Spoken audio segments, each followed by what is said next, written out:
सभी को प्रणाम, नमस्कार। स्वागत है आपका मेरे इस YouTube चैनल पर।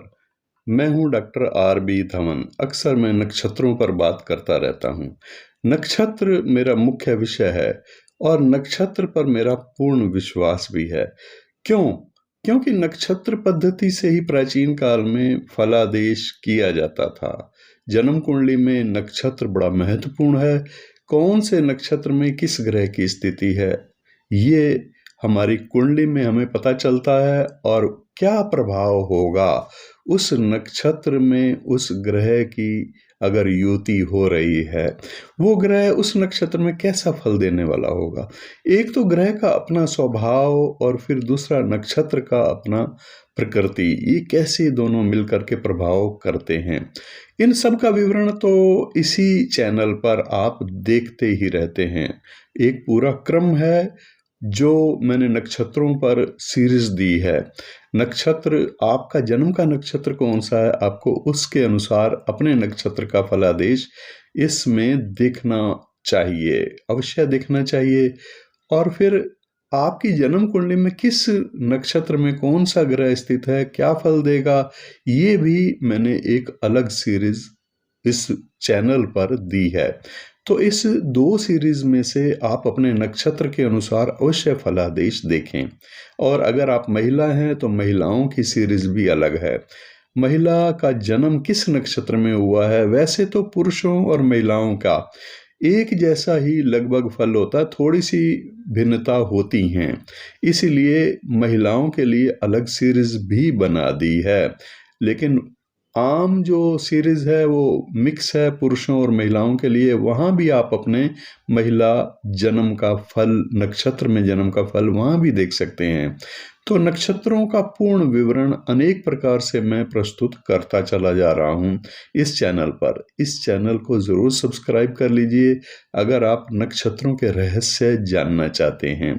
तो आज का जो विषय है वो नक्षत्रों कि देवता कैसे काम करते हैं और नक्षत्र देवता का महत्व क्या होता है, नक्षत्र देवता की इम्पोर्टेंस क्या है। बहुत ही विशेष और उपयोगी और छुपी हुई बातें जो कि नक्षत्रों से संबंधित हैं, नक्षत्र देवता कैसे काम करते हैं।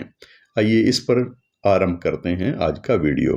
नक्षत्र देवता का महत्व, सबसे पहले हम ये जानेंगे नक्षत्र देवता है क्या, उसका महत्व क्या है।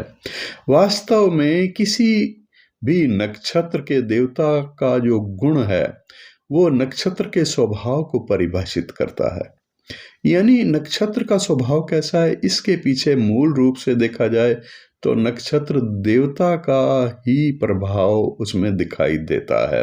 नक्षत्र देवता का स्वभाव ही उस नक्षत्र के स्वभाव को परिभाषित करता है। नक्षत्र के स्वामी ग्रह, अब नक्षत्र के स्वामी ग्रह अलग है। वो ग्रह हैं जो जिस नक्षत्र में आपका जन्म हुआ है उस नक्षत्र के अनुसार कौन सी दशा में आपका जन्म हुआ है, किस ग्रह की दशा में आपका जन्म हुआ है, वही ग्रह आपके जन्म के नक्षत्र के स्वामी होंगे। स्वामी होना और देवता होना दो अलग अलग बातें हैं। तो यहाँ पर हम आज चर्चा कर रहे हैं नक्षत्र देवता की। नक्षत्र के स्वामी ग्रह मतलब विंशोत्तरी दशा के स्वामी ग्रह। इस ग्रह का स्थान नक्षत्र देवता से सेकंड है, द्वितीय है। इसलिए नक्षत्र देवता का महत्व और विशेषता को ध्यान में रखते हुए जन्म नक्षत्र या फिर जिस नक्षत्र में कोई ग्रह है जो कि कष्ट की सूचना दे रहा है, उस नक्षत्र देवता की पूजा, आराधना, प्रार्थना सबसे महत्वपूर्ण और सबसे ज़्यादा प्रभावशाली रहती है। ये एक रहस्य है और इस रहस्य को बहुत कम प्रत्यक्ष किया गया है शास्त्रों में। इसका वर्णन आज मैं आपके सामने प्रस्तुत करूंगा। ज्योतिष शास्त्र में ग्रह दोष शमन के लिए अनेक प्रकार के उपाय तो बताए जाते हैं, ये तो आप जानते हैं। इन उपचारों में देवताओं के अनुष्ठान भी हैं, पूजन भी है, अर्चन भी है और विशेष उपासना साधना भी होती हैं। मतलब यह है कि इन सब की प्रधानता कही गई है। संभवतः इसलिए जब किसी के जन्मांग यानी जन्म कुंडली में किसी ग्रह का दोष होता है तो उसके लिए आचार्य, ज्योतिष के आचार्य उपचार जो बताते हैं वो बताते हैं देव उपासना, विशेष अनुष्ठान, व्रत रख लो, जप कर लो, पूजन कर लो, और इस प्रकार की विधि निरूपित की जाती है। यही नहीं, अनेक प्रकार के यंत्रों का पूजन और यंत्रों का धारण करने का निर्देश भी दिया जाता है। इसके पीछे कारण ये है कि प्रत्येक ग्रह और नक्षत्र का कोई ना कोई अधिष्ठाता देवता होता है, और उस देवता के सानिध्य में जाने के बाद नक्षत्र में स्थित उग्र रूप धारण करने वाले पीड़ादायक वो ग्रह अवश्य शांत होने लग जाते हैं और ग्रह दोषों का शमन हो जाता है। हर नक्षत्र के अधिष्ठात्रा देवता का स्थान नक्षत्र स्वामी ग्रह से पहले है, यानी प्रथम है, प्रमुख है। नक्षत्र की जब हम बात करते हैं तो नक्षत्र स्वामी का स्थान द्वितीय हो जाता है, क्योंकि इस धरती पर जब जब असुरी प्रवृत्तियां का प्रभाव अधिक हो जाता है और धर्म की हानि होने लगती है, तब तब परमात्मा ने किसी न किसी रूप में अवतार लेना ही होता है।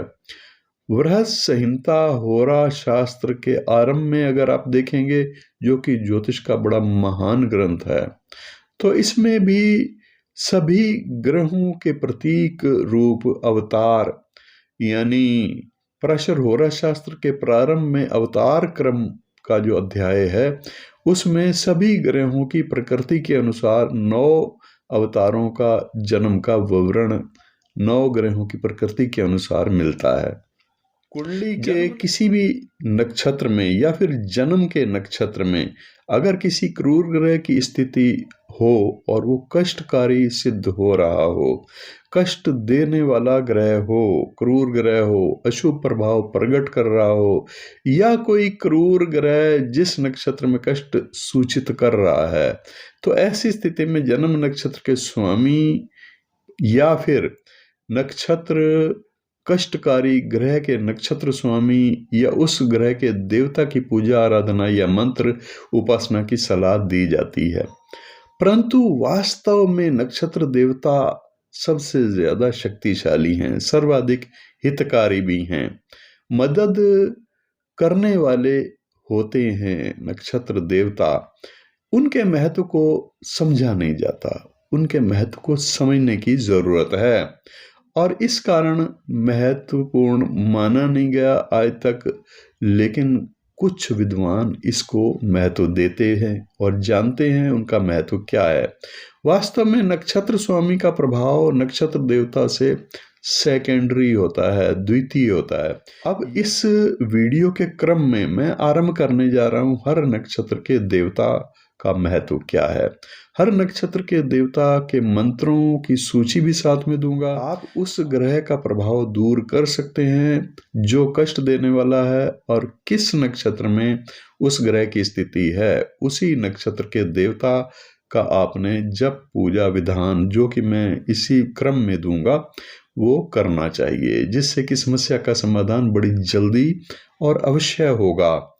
पर इस प्रकार से मंत्र और देवता की प्रकृति के अनुसार नक्षत्र तत्व संबंधित वृक्षों के उपाय भी मैं आपको बताऊंगा, मंत्र के द्वारा भी उपाय बताऊंगा। ये सब जान करके आपको बहुत लाभ होगा।